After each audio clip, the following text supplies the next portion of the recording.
Hello दोस्तों, मैं हूँ आरती मौर्य। कैसे हैं आप सभी लोग। दोस्तों आज का जो हमारा टॉपिक रहेगा पेपर थर्ड से इवैल्यूएशन यानी कि मूल्यांकन। आज हम जानेंगे मूल्यांकन क्या है और उसकी परिभाषा के बारे में बात करेंगे। दोस्तों देखते हैं मूल्यांकन क्या है। दोस्तों हालांकि ये कभी कभी शॉर्ट क्वेश्चन में पूछ लेते हैं, 5 नंबर में आता है कि मूल्यांकन को परिभाषित कीजिए, उसका अर्थ बताते हुए मूल्यांकन को परिभाषित कीजिए, इस तरीका से कोई प्रश्न आता है।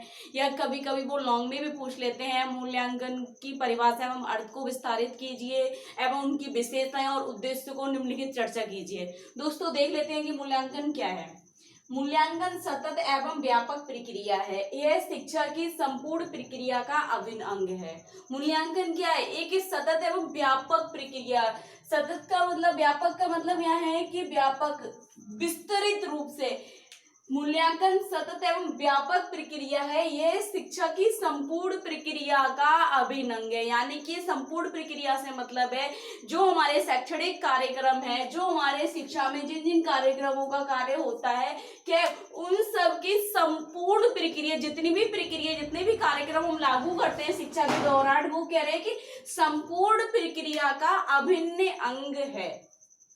मूल्यांकन के द्वारा शैक्षणिक एवं शैक्षणिक उपलब्धि एवं छात्र की प्रगति की जांच की जाती है। यानी कि मूल्यांकन के द्वारा हम क्या करते हैं?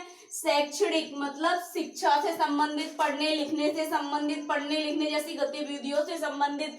शैक्षणिक हम कह सकते हैं हमारे अन्य कौशल, हम कह सकते हैं को करिकुलर एक्टिविटीज जिसमें आती हैं। हम कह सकते हैं कि कोई हमारा सोशल स्किल हो गया या हमारा बिहेवियर स्किल हो गया, अन्य मतलब कि पढ़ने लिखने से अन्य जो हमारे विद्यालय में गतिविधियां कराई जाती है, उन गतिविधियों यानी कि शैक्षणिक एवं शैक्षणिक उपलब्धि एवं छात्र की प्रगति की जांच की जाती है।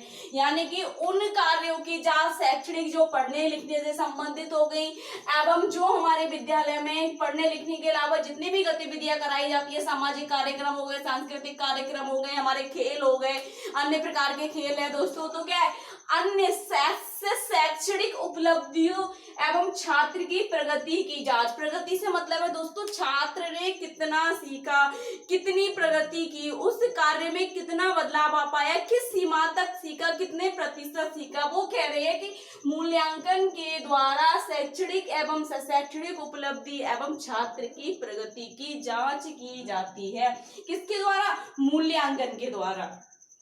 मूल्यांकन प्रक्रिया में निम्नांकित 3 बातों के विषय में निश्चय किया जाता है। यानी कि मूल्यांकन जो एक प्रक्रिया है, वो कह रहे 3 बातों के विषय में निश्चय किया जाता है। किसी डिसीजन पे पहुंचते हैं 3 बातों को ध्यान में रखकर।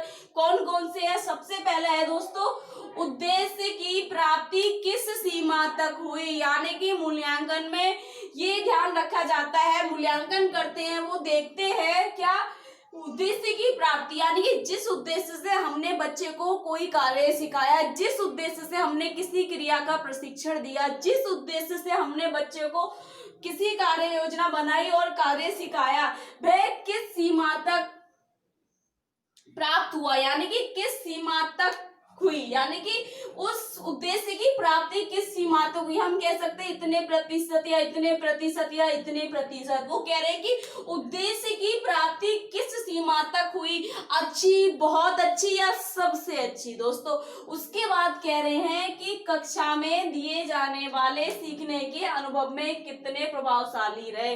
यानी कि कक्षा में दिए जाने वाले सीखने के अनुभव कितने प्रभावशाली रहे। यहाँ पर वो कह रहे हैं जो शिक्षक द्वारा सिखाया गया, बच्चे को जो कार्य दिया गया, वो कार्य यानी कि उसके अनुभव, जो शिक्षक के अनुभव और बच्चे के अनुभव, यानी कि छात्र और शिक्षक दोनों के अनुभव यहाँ बात हो रही है। कक्षा में किसके अनुभव होंगे? शिक्षक के भी होंगे और बच्चे के भी, यानी कि छात्र के। एक तो सिखाने वाला होगा और दूसरा होगा सीखने वाला। वो कह रहे हैं कक्षा में दिए जाने वाले सीखने के अनुभव कितने प्रभावशाली रहे। यानी कि जो कार्य बच्चे को सिखाया गया और शिक्षक द्वारा जिन गतिविधियों का प्रयोग कराया गया, यानी कि जिन तकनीकों का प्रयोग किया उन्होंने, जिन विधियों का प्रयोग करा, वो विधि कितने प्रभावशाली रहे। यानी कि जिस तकनीक से शिक्षक ने छात्र को सिखाया या जिन विधियों का, शिक्षण विधियों का प्रयोग किया या क्या क्या उन्होंने टेक्निक्स लगाई, वो कितने प्रतिशत, यानी कि उनके अनुभव और छात्र कितना सीख सीखा वो कितने प्रभावशाली रहे, कक्षा का कार्यक्रम कितना इफेक्टिव रहा, कितना कितना कार्य प्रभावशाली रहा, यानी कि किस तरीके से कक्षाएं में सिखाए गए कार्य कितने प्रभावशाली रहे, जो छात्र द्वारा सीखे गए और शिक्षक द्वारा सिखाए गए दोस्तों। उसके बाद कह रहे हैं शिक्षा के उद्देश्य की प्राप्ति कितने अच्छे ढंग से संपन्न हुई, यानी कि शिक्षा की प्राप्ति, ऐसा तो नहीं कोई समस्याग्रस्त बच्चे को कोई कठिनाई हुई शिक्षा ग्रहण करते हुए या कार्य सिखाए जाने पर क्या हुआ, कोई समस्या रही हो, बच्चा एब्सेंट रहा हो या शिक्षक नहीं आ पाया हो, शिक्षक बच्चे को समझा नहीं पा रहा है, कितने अच्छे ढंग से, यानी कि उसको कोई समस्या तो नहीं है, कितने अच्छे ढंग से संपन्न हुई। मूल्यांकन में क्या 3 बातों का ध्यान रखा गया, यानी कि इन 3 बातों को वो मूल्यांकन करेंगे, इन 3 कार्यों को क्या करेंगे वो जांच करते हैं। मूल्यांकन वो कह रहे हैं कि शैक्षणिक उपलब्धि छात्र की प्रगति की जांच की जाती है। तो कौन कौन सी प्रगति हो गई, उद्देश्य की प्राप्ति किस सीमा तक हुई इसकी प्रगति वो देखेंगे, कक्षा में दिए जाने वाले सीखने के अनुभव कितने प्रभावशाली रहे इसकी जांच करेंगे, शिक्षा के उद्देश्य की प्राप्ति कितने अच्छे ढंग से हुई, यानी कि संपूर्ण शिक्षा जो सिखाई गई बच्चे को 1 वर्ष में, 6 महीने में, 3 महीने में, वो कितनी सही रही, कितनी सफल रही, कितने अच्छे ढंग से संपन्न हुई। तो दोस्तों मूल्यांकन क्या है, मूल्यांकन ऐसी प्रक्रिया है, सतत एवं व्यापक प्रक्रिया है, यह शिक्षा के संपूर्ण प्रक्रिया का अभिन्न अंग है। मूल्यांकन के द्वारा शैक्षणिक एवं शैक्षणिक उपलब्धि की जांच की जाती है, जिसमें 3 बातों का ध्यान रखा जाता है। कौन कौन सी चीजें, उद्देश्य की प्राप्ति किस सीमा तक हुई, कक्षा में दिए जाने वाले सीखने के अनुभव कितने प्रभावशाली रहे, शिक्षा के उद्देश्यों की प्राप्ति कितने अच्छे ढंग से संपन्न हो पाई, यानी कि हम कह सकते हैं कि किसी बच्चे ने किस कार्य को किस तरीके से सीखा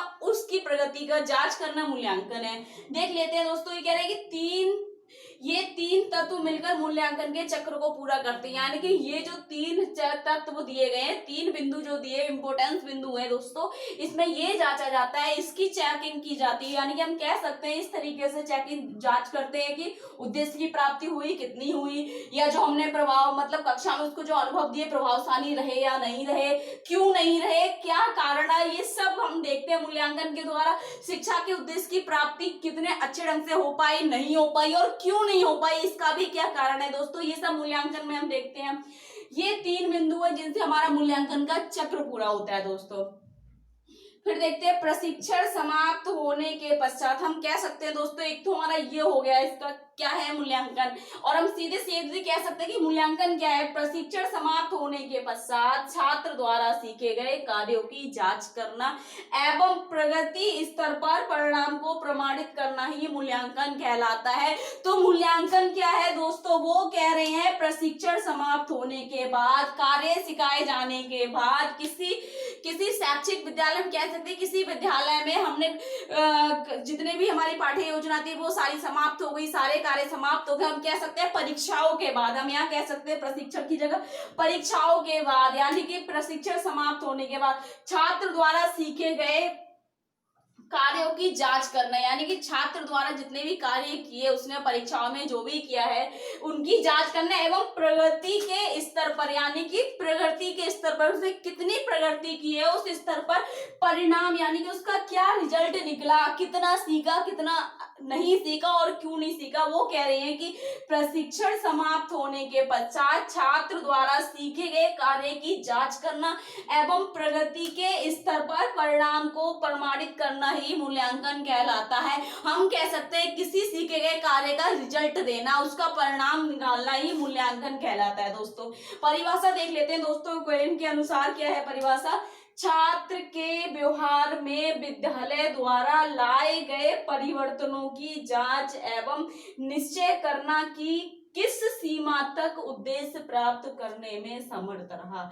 हम कह सकते हैं कि मूल्यांकन क्या है, मूल्यांकन में क्या होता है, छात्र के व्यवहार विद्यालय द्वारा लाए गए, यानी कि छात्र के व्यवहार में जो विद्यालय में, यानी कि हम कह सकते हैं कि छात्र ने जो विद्यालय में सीखा सीखा उसके व्यवहार में परिवर्तन यानी कि सीखने में परिवर्तन, उसने जो सीखा उसके व्यवहार में यानी कि विद्यालय द्वारा सिखाए गए छात्र को जिस कार्य में या व्यवहार में परिवर्तनों की जांच यानी कि उसने जो सीखा है उसके कार्य में जो परिवर्तन आया है, जो उसने सीखने में अनुभव किया है उसकी जांच एवं निश्चय करना, और निश्चय करना किसी डिसीजन तक पहुंचना कि किस सीमा तक उद्देश्य प्राप्त करने में समर्थ रहा, डिसीजन लेना कि कितना उसने अपना उद्देश्य की प्राप्ति की है, जिस कार्य को वह सीख रहा था उसने किस प्रतिशत तक वह बच्चा सीख पाया है या उसमें समर्थ रहा है। दोस्तों ये है हमारा मूल्यांकन। दोस्तों वीडियो को अगर आपने लाइक नहीं किया वीडियो को लाइक कीजिएगा, ज्यादा से ज्यादा सब्सक्राइब करें, बेल आइकन को प्रेस करें ताकि आने वाली वीडियो आप तक पहुंच जाए। दोस्तों